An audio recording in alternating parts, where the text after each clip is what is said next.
తల్లి 2019లో కరెక్ట్ గా 21 రోజుల ముందర నేను మంగళగిరి అభ్యర్థిగా మీ ముందర నుంచున్నా. ఆనాడు వాస్తవంగా మీరు ఎదుర్కొన్న సమస్యలు నేను తెలుసుకోలేకపోయా. అదేవిధంగా నేనేంటో మీకు అర్థమవలేదు. ఎన్నికలు అయిపోయినాయి. 5350 ఓట్లతో నేను ఓడిపోయాను తల్లి.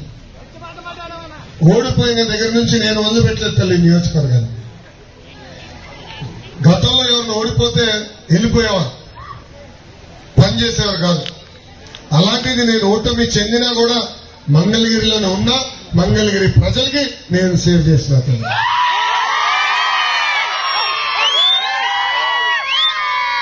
ఈ రోజు ఈ సభాముఖంగా కరకట కమలాసన్ గారికి సూటిగా ప్రశ్న వస్తుంది.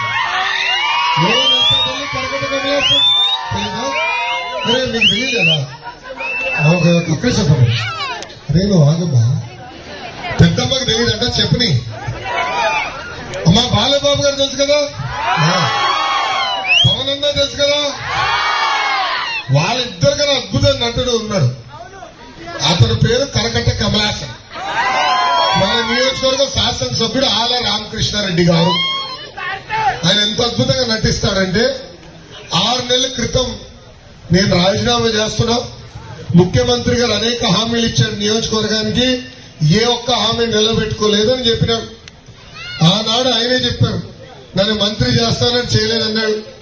నియోజకవర్గానికి 2,000 కోట్ల రూపాయలు ప్రతి సంవత్సరం ఖర్చు పెట్టి అభివృద్ధి చేస్తానని ముఖ్యమంత్రి గారు చేయలేదన్నారు. ప్రజలు అనేక ఇబ్బందులు ఎదుర్కొంటున్నారు, బాధల్లో ఉన్నారు. వాళ్ళ సమస్యలు నేను పరిష్కరించలేకపోతున్నానని ఇక వద్దు నాకు రాజకీయాలని రాజీనామా చేసి షర్మిల గారి ఎన్నికల పరిగెత్తుకుంటూ వెళ్ళాను. తర్వాత 2 నెలలు ఏమైందో నాకు తెలియదు. ఏం మాటలు కుదిరినా నాకు తెలియదు. మళ్ళీ సడన్ గా ముఖ్యమంత్రి గారి ఇంటి ముందర కంప్లీట్ చేయడం కరకట్ట కమలాసన్. పక్కన కట్ చేస్తే సీను ముఖ్యమంత్రి గారు కండ వేస్తున్నారు. ఇంత అద్భుతంగా నటుడు. ఇలా ఎన్నో నటులు చేస్తాడు. రేపు వస్తాడు మన క్యారేజ్ పట్టుకుని పొలంలోకి వస్తాడు. మళ్ళీ అదేదో క్యారేజ్ నిలిచినట్టు ఒక యాక్టింగ్, మళ్ళీ ఇంకొక యాక్టింగ్. ఇంత అద్భుతమైన నటన మొదలు పెడతాను. తల్లి నటన నాకు తెలుస్తాను. ముందున్నట్టుగా చెప్తా, చేయగలిగితే చేస్తానంట, చేయలేకపోతే క్షమించండి నేను చేయలేనండి చెప్తా. అమ్మా నేను ఓడిపోయిన తర్వాత కూడా కేఆర్ కొండూరుకి ఆరోగ్య రథాలు పంపించాను. మీకు ఉచితంగా అనారోగ్యంతో ఇబ్బంది పడుతుంటే, ఊర్లో ఎవరైనా అనారోగ్యంతో ఇబ్బంది పడుతుంటే వాళ్ళకి ఉచితంగా మందు బిల్లు మనం అందించాం. నిరుపేద కుటుంబాలను ఆదుకునే దానికి, స్వయం ఉపాధి కల్పించడానికి ట్రైనింగ్ ఇచ్చి కుట్టు మెషిన్ కూడా అందజేశాం. నిరుపేద కుటుంబాలకి తోపుడు బండ్లు అందజేశాం. నాకు తెలిసినంత వరకు దాదాపు 70 కుటుంబాలని ప్రతిపక్షంలో ఉంటూ ఆరోగ్య రథం కాకుండా ఆదుకుంటాం జరుగుతుంది.